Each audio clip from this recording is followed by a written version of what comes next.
Έχουμε στην άλλη άκρη της τηλεφωνικής μας γραμμής τον συνήγορο του πολίτη, ο κύριος Ανδρέας Ποτάκης. Τι κάνετε, κύριε Ποτάκη, πώς είστε? Καλημέρα, μια χαρά. Καλημέρα σε όλους. Έχετε τα στοιχεία από την ετήσια έκθεση, αν μπορούμε έτσι να του βάλουμε 2016, του 2016. ναι, 11.915 αναφορές και αυτό τι αφορά έτσι, σε αν γενικές μπορούμε γραμμές? έτσι να ιεραρχήσουμε τα θέματα, τα προβλήματα όπως εσείς τα καταγράψατε μέσα και από την μεσολάβηση που κάνατε στις περιπτώσεις.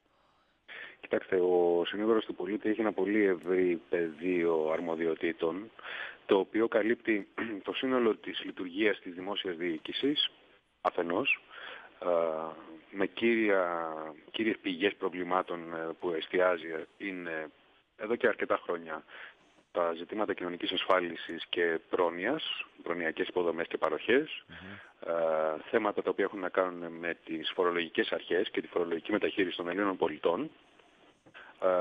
Έχει να κάνει με θέματα προστασίας περιβάλλοντος, ιδίως χωροταξίας και δόμησης, αυθαίρετης δόμησης. Και από εκεί και πέρα έχει ένα δεύτερο πυλώνα δράσης ο συνήγορος του πολίτη, ο οποίος είναι τα δικαιώματα των ανθρώπων, θεμελιώδη δικαιώματα δηλαδή. Εκεί εντάσσονται και τα δικαιώματα των αλλοδαπών, δηλαδή των μη Ελλήνων πολιτών, αλλά επίσης τα δικαιώματα του παιδιού, δηλαδή των ανηλίκων, έτσι, και τα θέματα της ίσης μεταχείρισης, δηλαδή της καταπολέμησης πάσης φύσεως διάκρισης. Στην ετήσια έκθεση για το περασμένο έτος, που είχα την ευκαιρία να καταθέσω στον πρόεδρο της Βουλής προχθές την Τρίτη, και ελπίζω σύντομα να την παρουσιάσουμε και στην αρμόδια επιτροπή της Βουλής πιο αναλυτικά, αυτό που διαπιστώνουμε είναι ότι πράγματι σε ό,τι αφορά τη λειτουργία της δημόσιας διοίκησης υπάρχει μια παγιωμένη πλέον, μια σταθερή εμφάνιση των πηγών, των βασικών πηγών των προβλημάτων που εντοπίζονται, όπως σας είπα, στις υπηρεσίες κοινωνικής ασφάλισης και προνοιακές και στις προνοιακές υποδομές, δηλαδή στο Υπουργείο Εργασίας κυρίως και στα εποπτευόμενα νομικά πρόσωπα. Ναι. Και εκεί βέβαια δεν είναι μόνο ο όγκος των αναφορών που δεχόμαστε, είναι και πλέον η συνθετότητα και η πολυπλοκότητα των προβλημάτων που καλούμαστε να αντιμετωπίσουμε διαμεσολαβώντας. Να διευκρινίσω για όσους ενδεχομένως δεν το γνωρίζουν ότι η κύρια δράση μας σε ό,τι αφορά τα φαινόμενα κακοδιοίκησης τα οποία εντοπίζουμε στην δημόσια διοίκηση έχουν να κάνουν με την διαμεσολάβηση, με το ότι δηλαδή αναλαμβάνουμε να διαμεσολαβήσουμε για την επίλυση των προβλημάτων τα οποία τίθενται υπόψη μας και τα οποία θεωρούμε βάσιμα από τους πολίτες. Εκεί λοιπόν που ο πολίτης σηκώνει τα χέρια του, κύριε Ποτάκη, από ό,τι καταλαβαίνω, απέναντι στο τέρας της γραφειοκρατίας και νιώθει ότι δεν μπορεί να βγάλει άκρη, απευθύνεται σε εσάς που έχετε έναν πιο συγκεκριμένο τρόπο να μεσολαβείτε, να παρεμβαίνετε, να επικοινωνείτε και δίνετε λύσεις. Ακριβώς. Να διευκρινίσω ότι δεν είναι μόνο η γραφειοκρατία. Η γραφειοκρατία είναι μία έκφραση μόνο της κακοδιοίκησης, την οποία εντοπίζουμε και αποτυπώνουμε και στην έκθεση. Υπάρχουν και άλλες μορφές κακοδιοίκησης, ας πούμε, είναι και η μη εφαρμογή ή η εσφαλμένη ερμηνεία διατάξεων του νόμου από τις υπηρεσίες, τις δημόσιες υπηρεσίες, ή η άρνηση εφαρμογής συγκεκριμένων ρυθμίσεων οι οποίες υφίστανται, ή ακόμα η αβελτηρία στην ανταπόκριση σε συγκεκριμένα αιτήματα τα οποία είναι βάσιμα και νόμιμα και δίκαια. Υπάρχουν πολλά θέματα. Είναι ακόμα και ζητήματα διαφάνειας ή διαφθοράς, τα οποία πολύ σύντομα νομίζω στην επόμενη έκθεση θα έχουμε τη δυνατότητα να τα αποτυπώνουμε και αφοτελώς. Πάντως μου κάνει εντύπωση γιατί έτσι όπως μας τα αναφέρατε τα ζητήματα από την αρχή, περιπτώσεις δηλαδή στις οποίες ο συνήγορος του πολίτη ασχολείται και παρεμβαίνει, είναι πάρα πολύ μεγάλο το φάσμα που καλύπτεται. Είναι αλήθεια αυτό. Έτσι, δεν ξέρω πώς μπορείτε και κινείστε σε τόσο διαφορετικά θέματα και επίπεδα. Κοιτάξτε, λειτουργούμε με μια δομή με εξειδικευμένο προσωπικό, με μια δομή η οποία μας επιτρέπει να έχουμε διαφορετικούς κύκλους ή χαρτοφυλάκια, αν θέλετε, αρμοδιοτήτων, με διακριτές αρμοδιότητες σε κάθε ένα από το χαρτοφυλάκια, από τις θεματικές ενότητες δηλαδή με τις οποίες ασχολούμαστε. Ναι. Για παράδειγμα, σε θέματα ίσης μεταχείρισης και ισότητας φύλου ειδικότερα έχουμε ειδικότερες αρμοδιότητες, έχουμε τη δυνατότητα να παρεμβαίνουμε στις διαδικασίες που διεξάγονται ενώπιον του Σώματος Επιθεώρησης Εργασίας, αν πρόκειται περί εργασιακής διάκρισης, μάλλον διάκρισης στον εργασιακό χώρο, και εκεί με τα πορίσματά μας να υιοθετούνται ουσιαστικά από το Σώμα Επιθεώρησης Εργασίας, να επιβάλλονται πρόστιμα δηλαδή στους εργοδότες. Εκεί μπαίνουμε δηλαδή και στον ιδιωτικό τομέα. Ομοίως και στα θέματα της προστασίας των δικαιωμάτων του παιδιού. Άρα έχετε εξειδικευμένα τμήματα από ό,τι καταλαβαίνω. Ο κόσμος σας έχει γνωρίσει. Γενικά είστε ευχαριστημένος από την απόκριση του κόσμου? Απευθύνεται σε εσάς? Σας ξέρουν? Αλλά, κοιτάξτε, το ζητούμενο είναι, νομίζω, περισσότερο να είναι ευχαριστημένος ο κόσμος από εμάς και όχι εμείς από αυτόν τον κόσμο. Η αλήθεια είναι ότι είμαστε ήδη 19 χρόνια πλέον λειτουργεί ο θεσμός του συνηγόρου του πολίτη στην Ελλάδα. Συνεχώς προσπαθούμε να διαμορφώνουμε συνθήκες και να επανεξετάζουμε τους τρόπους δράσης και λειτουργίας μας, ώστε να παρέχουμε καλύτερες δυνατότητες πρόσβασης των πολιτών σε εμάς και στις υπηρεσίες μας. Σε αυτή τη λογική εντάσσεται και η προσπάθεια που έχουμε ξεκινήσει ήδη από πέρυσι δημιουργίας και νέων κέντρων εγκατάστασης των γραφείων του συνηγόρου του πολίτη, μεταξύ των οποίων και στη Θεσσαλονίκη.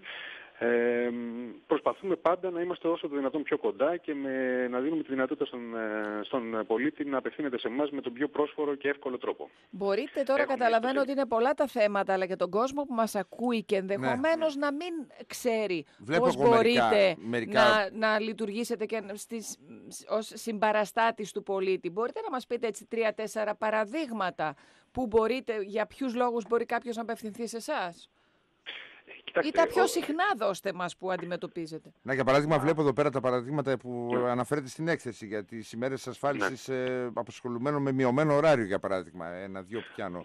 Ασφαλώς. Αυτό είναι ένα παράδειγμα το οποίο ήταν ένα μείζον θέμα το οποίο απασχόλησε πάρα πολύ κόσμο και είχαμε και πληθώρα αναφορών. Είχε να κάνει με κατασχέσεις σε κοινούς λογαριασμούς για οφειλές είτε από την εφορία είτε από ασφαλιστικά ταμεία. Έτσι. Εκεί διαμεσολαβήσαμε προκειμένου να υπάρξει μια δίκαιη αντιμετώπιση του ζητήματος. Δηλαδή, μιλάμε. Εκεί υπήρχαν κατασχέσεις και σε προνοιακά επιδόματα και επειδή υπήρχαν κοινοί λογαριασμοί γονέως και τέκνου, το οποίο είχε ειδικές ανάγκες και έπαιρνε κάποιο προνοιακό επίδομα, υπήρχε και κατάσχεση του προνοιακού επιδόματος, παρότι ο νόμος, ο κώδικας της πρακτικουμενικών εισόδων το απαγορεύει. Έχουμε δηλαδή πολλές τέτοιες περιπτώσεις, τις οποίες διαμεσολαβούμε με τη διοίκηση και επιλύουμε τα προβλήματα σε πολύ ψηλό ποσοστό. Αυτό οφείλεται κυρίως στο γεγονός ότι οι θέσεις τις οποίες υιοθετούμε είναι τεκμηριωμένες. Δηλαδή και η διοίκηση δεν αισθάνεται ότι αντιδικεί με το συνήγορο, ούτε ο συνήγορος προφανώς επιδιώκει να αντιδικεί με τη διοίκηση, επιδιώκει να συνδράμει τη διοίκηση στο να παρέχει καλύτερες υπηρεσίες και φυσικά με τον τρόπο αυτό να επιλύεται και το πρόβλημα το ατομικό του κάθε πολίτη, έτσι.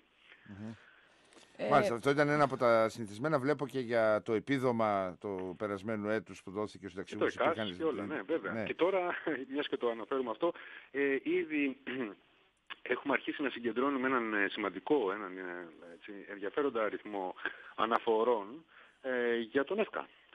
Αυτά σας ρωτούσα για τον ΕΦΚΑ, γιατί γίνεται πολλή συζήτηση τις τελευταίες μέρες. Όχι ψάχνουν να βρουν στοιχεία, όχι χάθηκαν στοιχεία. Ναι, είναι αλήθεια. Υπήρχαν κάποιες, ενδεχομένως δεν είχε σχεδιαστεί απολύτως σωστά το σύστημα, με την έννοια ότι ο ΕΦΚΑ τέθηκε σε εφαρμογή από πρώτου, αλλά πολλά από τα στοιχεία τα οποία χρειάζεται ο ΕΦΚΑ για να κάνει τον ορθό υπολογισμό των ασφαλιστικών εισφορών δεν είναι στη διάθεσή του.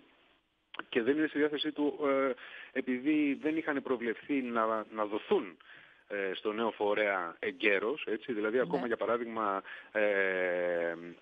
οι αναλυτικές περιοδικές δηλώσεις θα δοθούν μέχρι 31 Τρίτου, 31 τρέχοντος, δηλαδή τέλος του μηνός, με αποτέλεσμα πάρα πολλοί από τους ασφαλισμένους να διαπιστώνουν ότι υπάρχουν βεβαιωμένες ασφαλιστικές οφειλές τους, οι οποίες όμως δεν ανταποκρίνουν τις πραγματικές.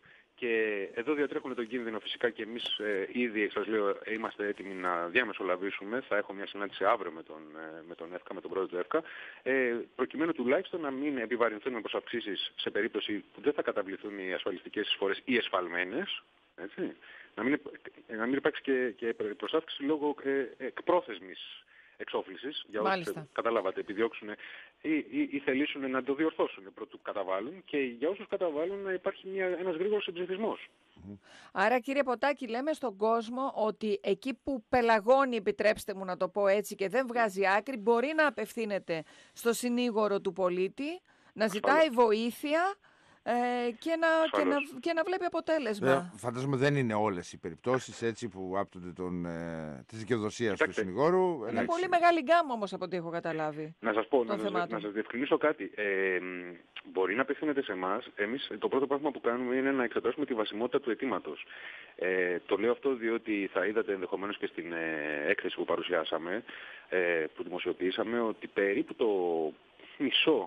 ο μισός αριθμός των αναφορών που δεχόμαστε κρίνεται ως αβάσιμος. Δηλαδή πρόκειται για παράπονα, αν θέλετε, των πολιτών, τα οποία όμως δεν έχουν βασιμότητα, δεν στηρίζονται σε κάποιο δικαίωμα θεμελιωμένο. Ακόμη όμως και το να τους πείτε ότι ξέρετε είναι αβάσιμο αυτό και δεν μπορείτε να προβάλλετε κάποιο δικαίωμα είναι σημαντικό από το να καθυστερούν και να χρονοτριβούν σε υπηρεσίες και γραφεία. Βεβαίως. Και αν μου επιτρέπετε, νομίζω ότι είναι και πιο εύκολο και τουλάχιστον έτσι δείχνουν και οι πολίτες οι οποίοι απευθύνονται σε εμάς, είναι πιο εύκολο και για εκείνους να καταλάβουν, να κατανοήσουν και να αποδεχθούν το αβάσιμο του αιτήματός τους από εμάς. Ακούγοντας το από εσάς, ακριβώς, παρά από τη διοίκηση.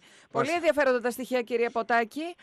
Σας ευχαριστούμε πάρα πολύ για την ενημέρωση. Μπορεί κάποιος να μπαίνει και στη σελίδα του συνηγόρου, συνήγορος.gr. Ηλεκτρονικά, μπορεί να κάνει και αναφορά ηλεκτρονικά μέσα από την ιστοσελίδα μας. Και να ζητάει τη συμβουλή σας και την παρέμβαση. Σας ευχαριστούμε πολύ. Την καλημέρα μας. Να είστε καλά.